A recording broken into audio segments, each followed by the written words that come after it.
Bismillahirrahmanirrahim. Assalamualaikum warahmatullahi wabarakatuh dan salam sejahtera kepada semua peserta Simposium Intervensi Awal dan Pendidikan Inklusif 2021.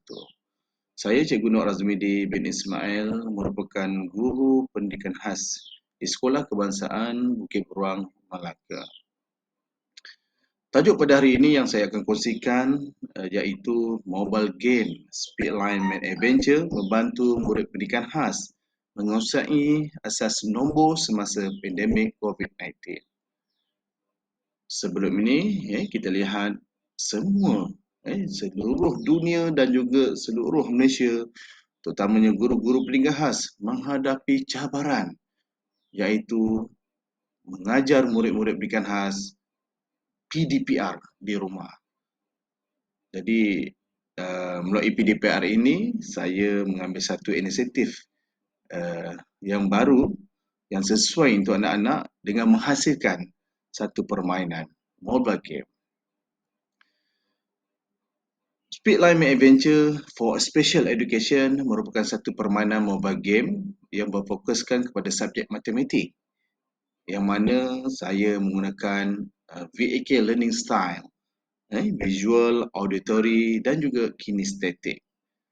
Menurut Robert dan Skum 1971 melalui Nur Fatin 2012, permainan merupakan sumber penggayaan yang boleh mempercepatkan kadar pembelajaran murid sederhana ataupun rendah sambil mendalami pengalaman murid yang cerdas. Dalam permainan Speedline Mad Adventure ini, ia sangat menarik sebenarnya menggunakan telefon pintar.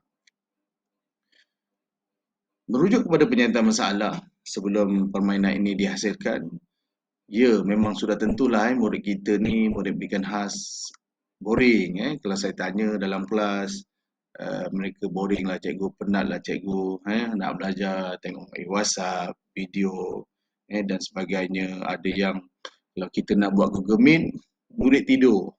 Tak bangun lagi. Yalah, inilah cabaran kepada kita, guru-guru pendidikan khas. Saya rasa semua melalui cabaran-cabaran ini. Murid tidur, tak bangun, boring, tak seronok lah cikgu. Jadi, daripada penyataan masalah inilah tercetusnya idea saya, cuba menyeronokkan lagi proses pengajaran dan pembelajaran dengan menghasilkan satu permainan mobile game Speedline Mad Adventure ini. Jadi fokus kajian saya berdasarkan game yang saya hasilkan ni ialah berfokus pada ascending dan descending number. Nombor menaik 1 sampai 9 dan juga nombor menurun 9 hingga 1. Jadi tujuan kajian saya ialah yang pertama iaitu orang kata ingin mencapai objektif rancangan pendidikan individu RPI. Kalau kita lihat cikgu-cikgu semua, sudah tentulah masing-masing semua cikgu ada RPI masing-masing. Bagaimana cikgu menjalankan RPI di sekolah? Bagaimana cikgu menjalankan RPI semasa PDPR? Jadi inilah menyahut tujuan saya, iaitu saya ingin mencapai objektif rancangan pendidikan individu dengan menghasilkan beberapa intervensi yang menarik kepada murid-murid saya, iaitu dalam permainan saya ada 2 level. Level yang pertama iaitu nombor menaik, iaitu nombor 0 hingga 9, dan level kedua 9 hingga 0. Jadi persoalan kajian saya sudah tentulah sebenarnya bagaimana saya nak menambah baik amalan pengajaran saya dalam proses mengajar di semasa PDPR. Sebelum ini saya mengamalkan mungkin cara WhatsApp, Telegram, video dan sebagainya, tetapi saya memikirkan bagaimana saya nak menambah baik lagi amalan saya, iaitu saya menghasilkan satu permainan kepada anak murid saya yang mana saya rasa ia sangat sangat menyeronokkan. Yang mana kalau kita lihat murid saya akan lebih fokus, lebih seronok untuk belajar mengira nombor naik dan menurun ini. Jadi kumpulan saran saya ialah murid pendidikan khas seramai 5 orang. Seperti dalam RPI, kita mensasarkan 5 orang murid Yang mana murid saya ni murid low function yang terdiri daripada murid autism, murid Down syndrome dan juga murid slow learner, lembam, yang mereka memang belum lagi kuasai kemahiran asal nombor ni, mengira nombor menaik dan nombor menurun. Jadi dalam kajian tindakan saya ni, kaedah kajian saya menggunakan model kajian tindakan Lewin. Kajian kena Lewin iaitu saya merancang, bertindak, memerhati dan merefleks semula. Ia merupakan satu kitaran, satu kitaran kajian. Kalau kita lihat bagaimana saya mengumpul data, saya menggunakan data iaitu pemerhatian, soal selidik, rakaman video dan juga beberapa ujian diagnostik untuk memastikan murid saya telah pun menguasai kemahiran asas mengira nombor menaik dan menurun. Jadi inilah inovasi saya, intervensi yang saya jalankan, saya hasilkan untuk anak murid saya, yang mana menurut Morrison 2000 dan Spodek 1973 melalui Fauziah 2010, bermain adalah satu aktiviti semula jadi dan keperluan bagi setiap kanak-kanak.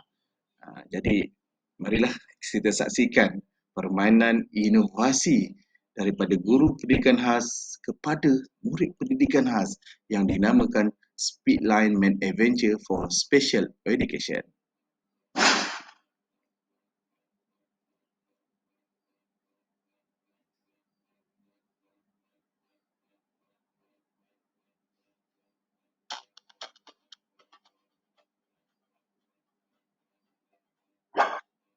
Okey, permainan ini dihasilkan oleh 4 orang tim saya bersama juga seorang murid pendidikan khas, murid disleksia, dan juga sebelah dia adalah ibunya dan juga pensyarah daripada MMU.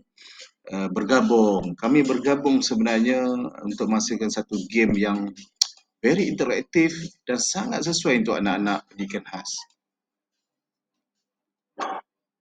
Okey, sekarang ni tuan-tuan dan puan-puan, kita pergi kepada level pertama. Jadi murid ni ada 3 button di bawah, melompat kiri dan kanan. Mereka perlu ambil nombor.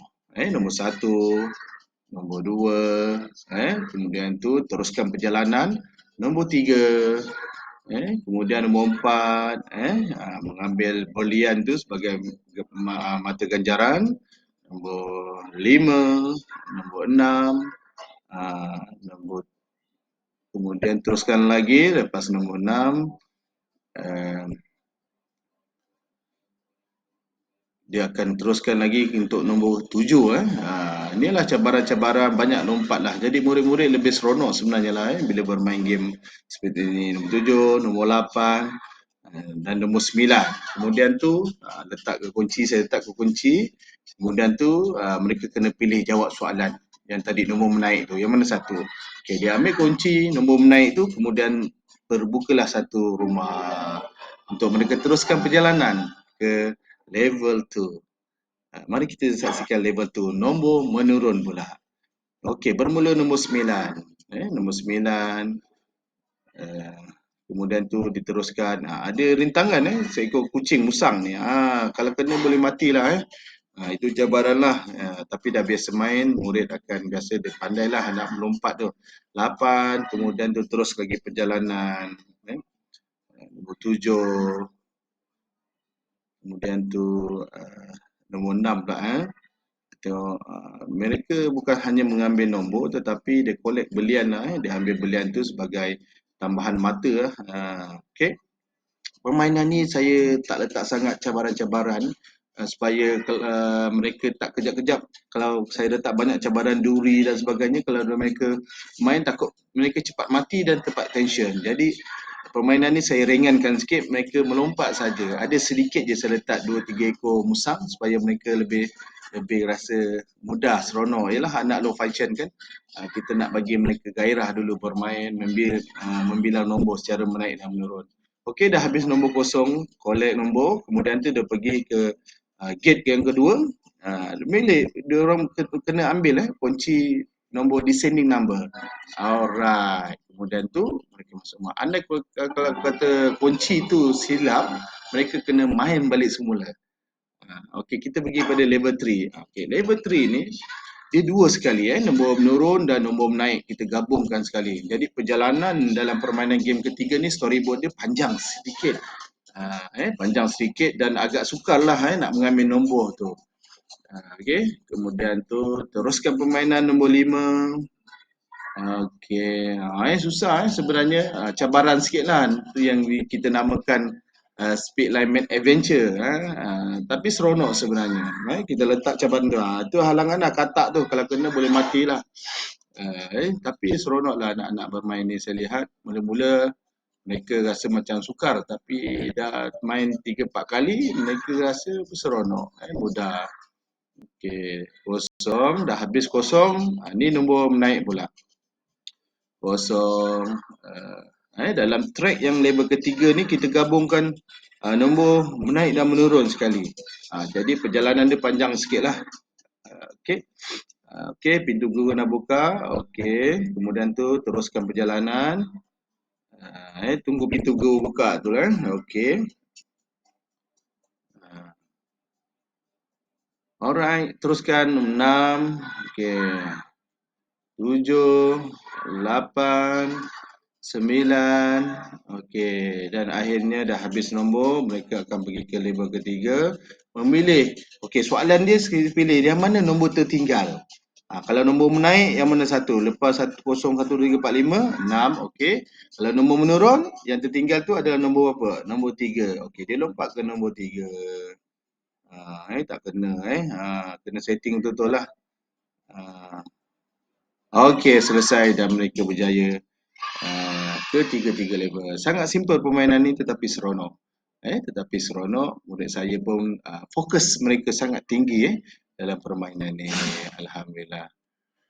Okey, inilah dapatan kajian saya. Kalau kita lihat sebelum permainan ni saya beri pada murid, murid memang kita bagi satu ujian linguistik. Markah begitulah markah anak-anak yang anak-anak dapat 24, 36, 40, 48, ada 34. Tetapi bila selepas mereka mahir main game ni, mahir membilang, selalu main di rumah lah sebenarnya. Kalau kita tanya mak ayah, memang selalu main kat rumah. Kadang-kadang di mana-mana diorang jalan ke apa semua, permainan ni dia tak perlu lagi kita perlukan satu internet yang sentiasa. Dia download je sekali dan dia boleh main bila-bila masa saja. Dan kita lihat result dapatan kajian itu, ujian diagnostik 2 alhamdulillah meningkat semua. Semua meningkat. Jadi saya rasa permainan Speedline Mad Adventure ni memang membantulah meningkatkan lagi, bukan sahaja meningkat segi keputusan tetapi meningkatkan lagi amalan PDP saya terhadap murid pendidikan khas saya dan dapat menyahut tadi iaitu objektif RPI saya. Alhamdulillah. Seronoknya kalau kita lihat saya buat sedikit soal selidik. Saya tanya anak-anak, suka tak mengira dengan menggunakan Speedline Mad Adventure? Majoriti mereka memang kata gembira lah. Ni murid Down syndrome saya. Suka, seronok. Anak-anak lah, tuan-tuan suka main game. Memang suka main game. Seronok. Lepas tu mereka nak bermain berkali-kali. Bermain berkali-kali. Kalau kita lihat merujuk kajian lepas daripada Siti Hajar 1996, juga menepati bahawa permainan boleh meningkatkan penyertaan murid sehingga membantu mereka untuk memahami pelajaran. Jadi kalau ada permainan seperti ini, murid nak terus serta, dia nak bermain. Dia nak bermain. Kalau kita sebelum ni kita mungkin menggunakan kaedah konvensional, kaedah yang biasalah menggunakan jari 1, 2, 3. Saya gunakan juga. Tetapi bila ada satu permainan pula interaktif, guna handphone pula tu dengan muzik tadi, melompat dan sebagainya, sudah tentulah semua murid nak sertai, semua nak mencuba bermain sambil mengira. Okey, seterusnya tuan-tuan, rumusan saya pada hari ini, setelah saya menjalankan kajian pendidikan saya dapat menambahkan lagi pengetahuan saya dalam meningkatkan lagi amalan saya dapat belajar bagaimana nak buat game, kemudian tu saya mampu juga meningkatkan lagi orang kata kemahiran pedagogi saya dalam bidang IT dan ICT.